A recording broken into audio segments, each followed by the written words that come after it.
आकस्मिक दौरों के लिए जाने जाने वाले प्रधानमंत्री नरेंद्र मोदी ने एक बार फिर से सबको चौंका दिया है। और प्रधानमंत्री नरेंद्र मोदी ने इस बार किसी विदेश का दौरा नहीं किया है, बल्कि उन्होंने अपने ही देश के एक हिस्से का दौरा किया है, जिसके बाद उन्होंने जो है न सिर्फ एक देश बल्कि एक ही साथ में कई देशों को अपने अपने जो आगोश में उसे लपेट लिया है। प्रधानमंत्री नरेंद्र मोदी के अगर हम दौरे की बात करें तो वो अपने आकस्मिक दौरों के लिए और अप्रत्याशित दौरों के लिए जाने जाते हैं।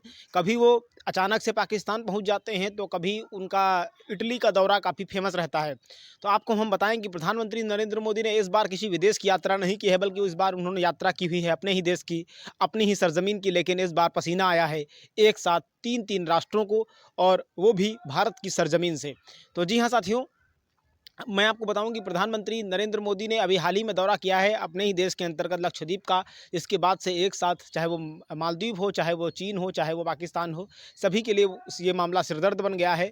और सभी की जो है इस पूरे के पूरे मामले पर निगाह है, और वो लगातार इस पर उनके यहाँ प्रतिक्रिया देखी जा सकती है। आपको बता दें कि प्रधानमंत्री नरेंद्र मोदी ने बीते दिनों जब लक्षद्वीप का दौरा किया हुआ था, तो उन्होंने वहाँ से फ़ोटोज़ डाले हुए थे। और इसके बाद में उन फ़ोटोज़ वो सोशल मीडिया पर इस तरीके से ट्रेंड हुआ कि लक्षद्वीप गूगल के टॉप सर्च में जो कीवर्ड था वो उसमें फर्स्ट नंबर पर आ गया। तो प्रधानमंत्री नरेंद्र मोदी का दौरा इस वजह से भी अहम है कि जिस तरीके से लगातार मालदीव भारत को इस अभी बीच में जिस तरीके से आंखें दिखा रहा था, वो मालदीव जो भारत की अर्थव्यवस्था के दम पर पलता आया है, वो मालदीव जिसका जो पर्यटन का लगभग दूसरा हिस्सा वो जो है भारत पर डिपेंड है, उसके पर्यटन में की एक बड़ी इकोनॉमी में भारतीय लोगों का योगदान है। लेकिन इसके बाद भी वो जो है भारतीय सेना को लेकर के उसकी जो टिप्पणियां हाल की रही हैं, वो कहीं ना कहीं चीन परस्त रही हैं। और उसके बाद वो लगातार भारत के खिलाफ कुछ ना कुछ, उसके जो नए राष्ट्राध्यक्ष हैं मोहम्मद सालेह, वो लगातार भारत के खिलाफ बोलते आए हैं। और इसी एवज में अब प्रधानमंत्री नरेंद्र मोदी ने बिना कुछ कहे ही मालदीव को आईना दिखा दिया है। तो प्रधानमंत्री नरेंद्र मोदी ने मालदीव को सबसे पहले आईना दिखाते हुए वो लक्षद्वीप गए, और वहाँ पर उन्होंने फ़ोटोज़ वगैरह लिए। और इसके बाद में जब वहाँ पर उन्होंने फ़ोटोज़ वगैरह लिए, तो जब ये जो फ़ोटोज़ थे वो पूरी दुनिया में वायरल हुए, क्योंकि प्रधानमंत्री नरेंद्र मोदी पूरी दुनिया के लिए आज एक फ़ेम के तौर पर प्रसिद्ध हो गए हैं। और वो कहीं का भी दौरा करते हैं, किसी से भी बात करते हैं, तो वो निश्चित रूप से उनकी लाइमलाइट इतनी ज़्यादा है कि वो जो है अपने आप को जो है अपने को वो कुछ उससे करते नहीं हैं, लेकिन उसके बाद में भी वो टॉप सर्च पर आ जाते हैं। और दुनिया की निगाह में हर वक्त हर दौरा उनका जो है सभी की नज़र में रहता है। तो जी हाँ साथियों, प्रधानमंत्री नरेंद्र मोदी जब मालदीव गए, मतलब मालदीव नहीं न जाकर उन्होंने जो है लक्षद्वीप जाने का फैसला किया, और वहाँ से उन्होंने अपील की कि दुनिया भर के जो पर्यटक हैं वो मालदीव आए। वहाँ का जो खूबसूरत से नज़ारे थे, वो वहाँ के जो बीच का नज़ारा था, वहाँ का जो नीला समुद्री तट था, वो वाकई में देखने लायक था। और उसकी फ़ोटो जो है प्रधानमंत्री नरेंद्र मोदी ने अपने दौरे के दरमियान जो है शेयर की। और इसको लेकर के पूरी दुनिया जो है जब ये फ़ोटो शेयर हुई, तो प्रधानमंत्री मोदी को चूँकि चाहने वाले अमेरिका में भी हैं, ब्रिटेन में भी हैं, ऑस्ट्रेलिया में भी हैं, जापान में भी हैं, और लगभग यानी कि पूरी दुनिया के सभी देशों में इनका नरेंद्र मोदी का यानी प्रधानमंत्री का जलजला है। शायद इसी वजह से वो जो है गूगल के टॉप सर्च में आ गया, और दुनिया ने ये जानना चाहा कि आखिर ये द्वीप है कहाँ पर, और इंडिया के से मतलब यानी कि भारत से इसका क्या रिश्ता है, और किस तरीके से लक्षद्वीप को भारत में मतलब जो है भारत में पसंद किया जाता है। तो इन सब चीज़ों को देखने के लिए सभी ने सर्च किया, और हालत ये हो गई कि वो लक्षद्वीप जो था, जो कभी बहुत ही पीछे जिसकी गिनती होती थी, वो अचानक से टॉप ट्रेंड में आया, और दुनिया उसको खोजने लगी कि आखिर है कहाँ। और दुनिया के तमाम ऐसे लोग जो घूमने जाना चाहते हैं, उसके लिए प्रधानमंत्री नरेंद्र मोदी ने अपना संदेश दे ही दिया है। इधर इसके बाद जो है ये हलचल जो थी जब मालदीव में पहुंची, तो वहाँ के जो लोग थे उनके प्रतिक्रिया आने लगी। वो लोग जो है प्रधानमंत्री का जो इरादा था उसे गलत इरादे बताने लगे कि प्रधानमंत्री नरेंद्र मोदी वो जो है मालदीव की जो अर्थव्यवस्था है उसे कमज़ोर करना चाहते हैं, उसके पर्यटन को गिराना चाहते हैं। क्योंकि जिस तरीके से मालदीव ने अभी भारतीय सेना की वापसी की बात कही हुई थी, और ये कहा था कि हम चाहते हैं कि भारतीय सेना ये उनके जो नए राष्ट्रपति हुए हैं मोहम्मद मुअज्जू, तो उन्होंने जिस तरीके से ये बयान दिया था, उसके बाद में से लगातार जो है वहाँ पर भारतीय सेना के खिलाफ उनके जो समर्थक थे वो विरोध कर रहे थे। लेकिन प्रधानमंत्री मोदी को बिना कुछ कहे ही कुछ बड़ा करना था, लिहाजा वो जानते थे कि मालदीव की रीढ़ की हड्डी क्या है, और उन्हें पता था कि मालदीव की रीढ़ की हड्डी में उसका पर्यटन है। और निश्चित रूप से वो शायद इसी वजह से उन्होंने जो है मालदीव से कुछ किलोमीटर दूर यानी कि लगभग 5 से 700 किलोमीटर दूर स्थित जो हमारे देश का ही एक हिस्सा है लक्षद्वीप, वहाँ का उन्होंने दौरा किया और वहाँ के जो जो सुपर हिट फ़ोटोज़ थे उनको उन्होंने सोशल मीडिया पर डाल दिया। और हालत ये हो गई, क्योंकि मालदीव को ये भय हो गया कि कहीं ऐसा ना हो कि तीर कमान से निकल जाए, और मोदी की नाराज़गी की वजह से दुनिया में उनके जो देश का पर्यटन है वो गिर जाए और लोग यहाँ पर आना कम हो जाए। आपको बता दूं कि मालदीव का जो पूरे की पूरी जो अर्थव्यवस्था है वो सिर्फ़ और सिर्फ पर्यटन के भरोसे ही चलती है। वहाँ पर कोई बहुत बड़ा ऐसा कोई रोज़गार नहीं है, बहुत बड़े कोई उद्योग नहीं है, लेकिन वहाँ पर लोग जाते हैं। जगह खूबसूरत है, लिहाजा इसी वजह से लोग जाते हैं।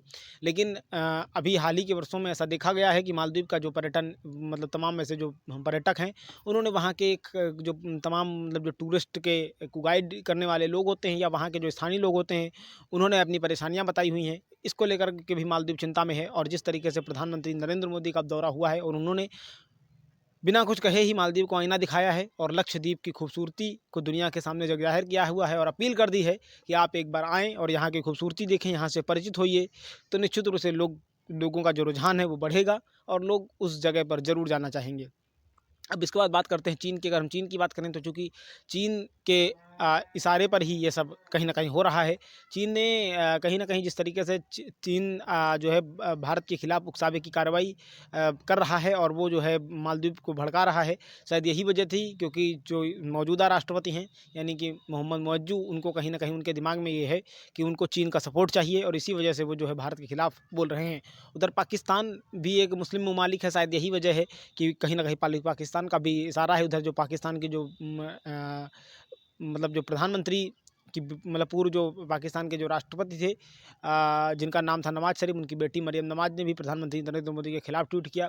उन्होंने अपने ट्वीट में आपत्तिजनक शब्द लिखे, हालांकि उनके ही देश में से विरोध का सामना करना पड़ा और उसके बाद में उन्हें अपना ट्वीट जो था उसे डिलीट करना पड़ा। तो इस तरीके से प्रधानमंत्री नरेंद्र मोदी के खिलाफ जो कंट्रोवर्सी थी वो लगातार देखने को मिली। लेकिन एक पॉजिटिव खबर आई, वो थी इटली से।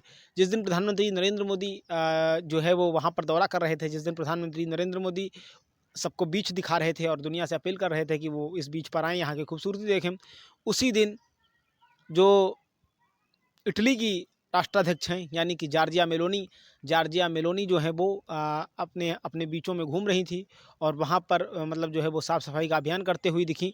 तो कहीं ना कहीं उन्होंने इस दुनिया को ये संदेश दिया था कि आप हमारे यहाँ आएँ और यहाँ का मतलब जो है यहाँ पर जो गंदगी है यानी कि जो स्वच्छ भारत जिस तरीके से नरेंद्र मोदी ने मिशन लॉन्च किया हुआ था, उसी तरीके से स्वच्छ इटली के मिशन में भी भागीदारी करें।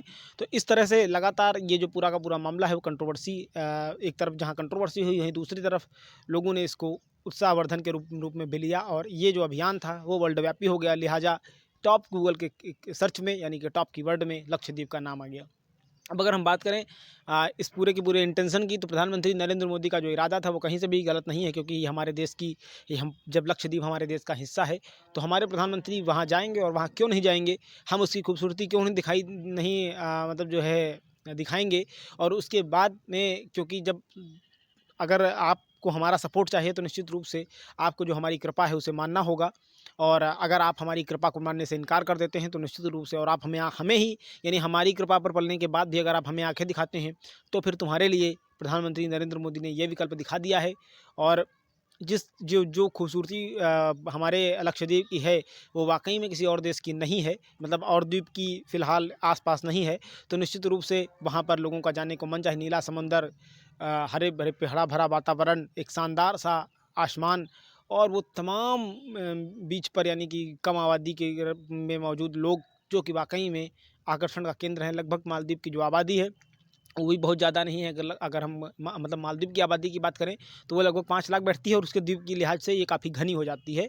लेकिन अगर हम भारत के लक्षद्वीप की बात करें तो यहाँ पर इतनी ज़्यादा आबादी नहीं है, लिहाजा ये जो टापू का इलाका है वो काफ़ी मतलब जो है शानदार है। और यहाँ पर अगर आप घूमने के लिए जाते हैं तो यहाँ पर वो सभी चीज़ें आपको मिलने वाली हैं जो आपको दुनिया के दूसरे द्वीपों पर और दूसरे बीचों पर मिलती आई हैं। तो साथियों, अगर हम जैसे हमारे ही देश में कई लोगों ने मतलब जो है प्रधानमंत्री नरेंद्र मोदी ये फ़ोटो शूट का विरोध किया था, तो यहाँ पर हम बता दें किसी राजनीतिक पार्टी का पक्ष लेने की बात नहीं है, लेकिन निश्चित रूप से जब भी किसी चीज़ के को कोई भी राष्ट्राध्यक्ष टच करता है, यकीन मानिए तो ऐसा माना जाता है कि वो चीज़ सोना हो जाती है। क्यों? क्योंकि उसके बाद में उससे उसको उसको जो है जो लोग लाइमलाइट में लेते हैं। अगर प्रधानमंत्री मतलब किसी भी देश का राष्ट्राध्यक्ष किसी से भी बात तक कर लेता है, किसी आम से आम व्यक्ति से बात कर लेता है, तो यकीन मानिए वो आम व्यक्ति उसके बाद खास हो जाता है। ये सभी के ऊपर लागू हो, चाहे अमेरिका के जो बाइडेन हों, चाहे वो ब्रिटेन के मतलब ब्रिटेन के जो हमारे यहाँ के जो प्रधानमंत्री हैं, यानी कि ऋषि सुनक जी हों, या फिर जॉर्जिया मेलोनी हों, या फिर नरेंद्र मोदी हों, या फिर शी जिनपिंग हों, या फिर एक्स वाई जेड कोई भी राष्ट्राध्यक्ष हो। तो कुल मिलाकर क्योंकि कहीं न कहीं उसके बाद में लोगों के अंदर उत्सुकता होती है कि हम वहाँ पर जाएँ, देखें वहाँ का क्या माहौल है, आखिर ऐसी क्या ख़ासियत है, जिसको लेकर के मतलब जो है उस देश का राष्ट्राध्यक्ष स्वयं वहाँ पर इन चीज़ों को बढ़ावा दे रहा है और इन चीज़ों के लिए दुनिया से आगे आने की अपील कर रहा है। तो अब जैसे मान लो कि मोदी जी वहाँ पर गए थे, उन्होंने स्कूबा ड्राइविंग भी की, उन्होंने मतलब जो है तैराकी भी की, उन्होंने नावों से सफ़र भी किया, बोट से भी सफ़र किया। इसके अलावा वहाँ पर वो पैदल भी टहले, वहाँ के जो तमाम झोपड़ी-नुमा मतलब जो बीच की सुंदरता बढ़ाने के लिए घर बनाए गए थे, या यूँ कहें कि पर्यटन के लिए जो चीज़ें वहाँ पर तैयार की गई थीं, उन सभी का जो खूबसूरत सा नज़ारा था वो उन्होंने वहाँ पर दिखाया। और इसके बाद में भी अगर ये तो हमारी मतलब हमारी परंपरा, हमारे देश का वो पार्ट है और हमारा एक हक है कि हम उन चीज़ों को दिखाएँ। और निश्चित रूप से अगर वो उन चीज़ों को दिखा रहे हैं तो इसमें क्या गलत है? हमारे यहाँ का भी तो पर्यटन बढ़ना चाहिए। हमारे यहाँ तो जब इतना खूबसूरत सा द्वीप है और उसके बाद में भी अगर लोग जो है दूसरे देशों के लोग और हमारे ही देशों के लगभग लाखों लोग जो है वो दूसरे देशों में जाते हैं। 30% लोग भारत के मालदीव जाते हैं। अगर वो 30% लोग यहाँ पे जाएँ तो यहाँ के स्थानीय लोगों को रोज़गार मिलेगा और इसके बाद में यहाँ के लोग मजबूत होंगे, हमारी अर्थव्यवस्था मजबूत होगी, हमारा पैसा हमारे देश में रहेगा। दूसरा, अगर दूसरे देश के लोग जो है जो अन्य देशों में जाते हैं, प्रधानमंत्री नरेंद्र मोदी क्योंकि ग्लोबल छवि है, वो वर्ल्ड कैडर के नेता हैं, यानी कि वो वर्ल्ड लीडर हैं। तो अगर देखा जाए तो या यूँ कहें कि ग्लोबल लीडर हैं, तो अगर उस लेवल से उनको देखें तो निश्चित रूप से ये संदेश पूरी दुनिया में गया है। अब जब चूँकि वो गए हुए हैं वहाँ पर, तो वहाँ पर अमेरिका के भी लोग जाएँगे और वहाँ पर ब्रिटेन के से भी लोग जाएँगे, वहाँ पर दूसरे अन्य जो तमाम राष्ट्र हैं, क्योंकि जिस खूबसूरत दृश्य को उन्होंने पेश किया है, तो निश्चित रूप से वहाँ पर लोगों के प्रति का आकर्षण बढ़ेगा। दुनिया सभी अपने स्थानीय जो चीज़ें हैं, उनको उनको लोग ब्रांड बनाने की कोशिश करते हैं, उनको दिखाने की कोशिश करते हैं ताकि ज़्यादा से ज़्यादा पर्यटन आए, उनके देश का रोज़गार बढ़े। तो हमारे हमारे लिए इसमें चोरी क्या है? अगर इस देश के लोग वो विरोध कर रहे हैं तो उनकी बुद्धि जो है वो, मैं तो यही कहूँगा कि उनकी बुद्धि दिवालिया हो गई है। क्यों? क्योंकि अगर आप अपने ही राष्ट्राध्यक्ष का सिर्फ़ इस बाबत विरोध कर रहे हैं कि वो फ़ोटो शूट करा रहे हैं, ये करा, हो सकता है कि मान लो प्रधानमंत्री नरेंद्र मोदी फ़ोटो के शौकीन हों, ये बात किसी से छिपी नहीं है। लेकिन यहाँ पर जब हमारे देश का फ़ायदा जिस चीज़ में हो रहा है, तो अगर हम उसी चीज़ का विरोध करेंगे, तो अगर उन्होंने स्कूबा ड्राइविंग की, तो वहाँ के जो तमाम अगर बाहर के लोग आएँगे, इस चीज़ को अनुभव करेंगे, तो वो उनके अंदर ये भी तो रहेगा कि स्कूबा ड्राइविंग के लिए ये जगह बेस्ट होगी, तभी तो वहाँ पे मोदी जी गए हुए हैं। इस चीज़ का जो संदेश है, वो निश्चित रूप से पूरी दुनिया में जाएगा। अगर वो अचानक से वहाँ पर पहुँचे हैं, मतलब अगर वो लक्षद्वीप पहुँचे हैं और इसके बाद में वो टॉप कीवर्ड जो है, यानी गूगल के जो अगर टॉप सर्च में आ जाता है, कीवर्ड में आ जाता है, तो निश्चित रूप से दुनिया को उनके प्रति ललक है कि आखिर मोदी जी वहाँ पर गए हैं, तो स्वाभाविक बात है ना, तभी तो रहा होगा। और उसमें अगर हम अपनी पत्रकारिता झाड़ें, अपना मतलब जो है सिर्फ़ इस इरादे से कि कोई बात कहें कि मतलब जो है पूर्वाग्रह लेकर के कि वहाँ पे मतलब जो है वो किसी राजनीतिक पार्टी के विरोधी हैं, या वो मतलब जो है हमारी पार्टी के नहीं हैं। तो हम हर जगह पर पार्टी का डर नहीं देखा जाता है, कि किसी जगह पर देश का फ़ायदा भी देखा जाता है। ये इस बात को मैं स्पष्ट रूप से कह रहा हूँ। और इसमें किसी को भी किसी भी भारतीय, कम से कम जो भारत के लोग हैं, जो इसमें मतलब विपक्ष की जो पार्टियां हैं, या वो तमाम ऐसे लोग हैं जो इस चीज़ का विरोध कर रहे हैं, तो मैं तो उनसे यही कहूँगा कि इस मामले को विरोध ना करते हो बल्कि इसका सपोर्ट करें। क्योंकि अगर देखा जाए तो जो मालदीव की जो मतलब कहने का मतलब जो आबादी है, ठीक है, वो पूरी की पूरी भारत के पैसे पे डिपेंड होती है। उसके बाद अगर वो हमको आंखें दिखा रहा है, तो अगर वो वहाँ पूरा जा करके उन्होंने सख्त संदेश दिया है, तो इसमें कुछ भी गलत नहीं। मैं तो बिल्कुल उनके यहाँ पर इस मामले को लेकर के, कम से कम जो हमारा लक्षद्वीप है उसके लोगों के भरोसे को लेकर के, कम से कम उनकी तारीफ़ करूँगा। अब अगर हम बात करें लक्षद्वीप की आबादी की, देखिए मालदीव जो एक देश है उसकी भी आबादी लगभग मुस्लिम है लगभग, ठीक है, यानी कि 100% मान सकते हैं उसको, 98% तो है ही। अब उसके बाद में अगर भारत की बात करें, तो भारत की भी, यानी कि जो हमारा लक्षद्वीप, उसकी भी आबादी भी जो है वो मतलब जो है वो भी मुस्लिम ही है। तो कुल मिला, और उसके बाद में प्रधानमंत्री नरेंद्र मोदी, क्योंकि जिस तरीके से विपक्ष ने उनकी छवि बना रखी है, और उसके बाद में भी वो वहाँ पर गए, और इससे अगर रोज़गार मिलेगा तो मालदीव के लोगों को मिलेगा। अब यहाँ पर आप देखिए, अगर ऐसा होता तो प्रधानमंत्री नरेंद्र मोदी, जिस तरीके से हिंदुत्व का ब्रांड एम्बेसडर लीडर घोषित किया जाता है, तो कहीं न कहीं वो उस चीज़ का विरोध करते, वो कहते हैं कि मैं वहाँ पे कहूँ, मैं गोवा चला जाऊँगा, लेकिन उन्होंने ऐसा नहीं किया। ठीक, अब कुछ चीज़ें यहाँ पर आने आएँगी। एक तो ये है कि जैसे मान लो जो हमारा जो मुस्लिम समाज हमारा है, तो उसमें कहीं न कहीं शराब का पाब की पाबंदी है। आधिकारिक मतलब उनके धर्म और ग्रंथों के मुताबिक। तो इस लिहाज से उस वो जो बीच की यानी और जो पर्यटक हैं, निश्चित रूप से जो विदेशी पर्यटक होते हैं वो वहाँ पे एंजॉय करने आते हैं। वहाँ पर यानी वो बीचों में आते हैं तो वह अर्धनग्न अवस्था में रहते हैं। इस तरीके की चीज़ें बीचों पर अक्सर देखी जाती हैं। तो इसके लिए एक हमें एक बॉर्डर लाइन खींचनी होगी कि आपको अपना ये चीज़ करना है, अगर आप अपने इलाके को धनाढ्य करना चाहते हैं और निश्चित रूप से लक्षद्वीप की जो इकोनॉमी हो उसे बढ़ाना चाहते हैं, तो स्वाभाविक रूप से इस मूवमेंट का साथ देना होगा और इस दिशा में जितना भी कार्य होना चाहिए उस दिशा में किया जाना चाहिए। तो साथियों, आज के लिए रखते हैं इतना ही और मिलते हैं फिर किसी अगले टॉपिक पर। तब तक के लिए हमें दीजिए इजाज़त। आप सभी ने इतनी देर तक दिखाई, बहुत बहुत धन्यवाद। Thank you very much. जय हिंद, वंदे मातरम। Okay, bye.